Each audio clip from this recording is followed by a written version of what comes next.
नमस्कार मित्रमैत्रिणींनो, आपल्या कृपासिंधू स्वामी परिवारामध्ये आपल्या सर्वांचे मनपूर्वक स्वागत आहे. नवीन वर्षाच्या सुरुवातीला अनेक शुभ फलदायी योग जुळून आलेले आहेत. कोणत्याही कार्याची सुरुवात गणपती बाप्पाच्या स्मरणाने, पूजनाने केली जाते. जे कार्य हाती घेतले आहे ते निर्विघ्नपणे पार पाडावे, अडथळे, संकटे, समस्या, अडचणी दूर होऊन कार्यसिद्धीस जावे, यशस्वी व्हावे यासाठी गणपतीचे आवाहन केले जाते. गणपती उपासनेमध्ये चतुर्थी तिथीला सर्वात महत्त्व आहे. 2026 मधील पहिल्याच संकष्टी चतुर्थीला अंगारक योग जुळून आलेला आहे. म्हणजेच अंगारकी संकष्टी चतुर्थी आली आहे. या दिवशी गणपती उपासना कशी करावी, पूजा कशी करावी, गणपतीला कोणता नैवेद्य दाखवावा, काय अर्पण करावे आणि कोणकोणते छोटे छोटे उपाय करावे ज्यामुळे आपली मनोकामना पूर्ण होईल, हे सर्व जाणून घेणार आहोत. त्यासाठी हा व्हिडिओ शेवटपर्यंत नक्की पहा आणि माहिती आवडली असेल तर जास्तीत जास्त भक्तांपर्यंत शेअर करा.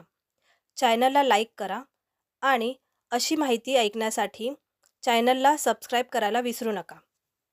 गणपती बुद्धीची देवता आहे, विघ्नहर्ता आहे, सर्वांना आपलेसे वाटणारे हे दैवत. त्यामुळे यांची उपासना लहान मोठे सगळेच करतात. चला तर मग जाणून घेऊया संकष्टी चतुर्थीला अंगारक योग विशेष का मानला जातो. हा योग वारंवार येत नाही. अंगारक म्हणजे मंगळ ग्रह. त्याने भारद्वाज ऋषींकडून गणेश मंत्र घेतला आणि गणरायांची उपासना केली.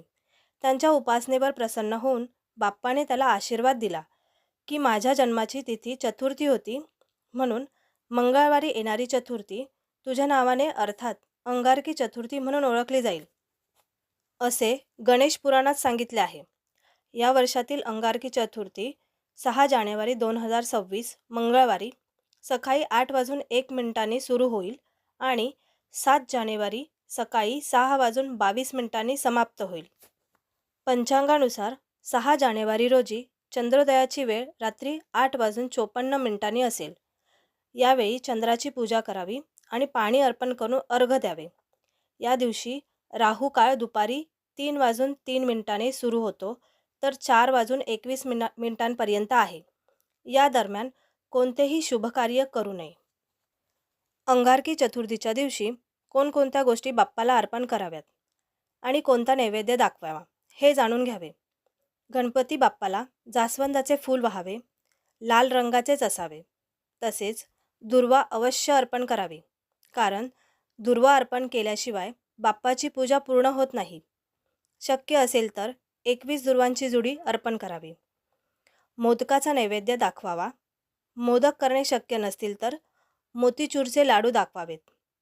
चला तर मग जाणून घेऊ या दिवशी कोणकोणते छोटे छोटे उपाय करावेत. पहिला, व्यावसायिक वाढीसाठी हळदीत बुडालेली दुर्वा गणपतीला अर्पण करावी. दुसरा, शैक्षणिक वाढीसाठी शमीची पाने गणपतीला अर्पण करावी. तिसरा, समृद्धीसाठी गणपतीला तूप आणि गूळ अर्पण करावे. चौथा, मंगळदोष असलेल्या व्यक्तींनी मंगळवारी उपवास करावा. पाचवा, कर्जमुक्तीसाठी 5 मोहरी शिवलिंगावरती अर्पण करावी.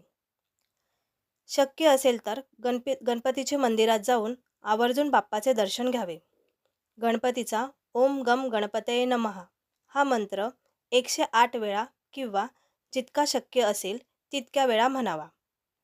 तसेच सर्वांनी गणपती अथर्वशीर्ष, संकटनाशन, गणपती स्तोत्र आवर्जून म्हणावे.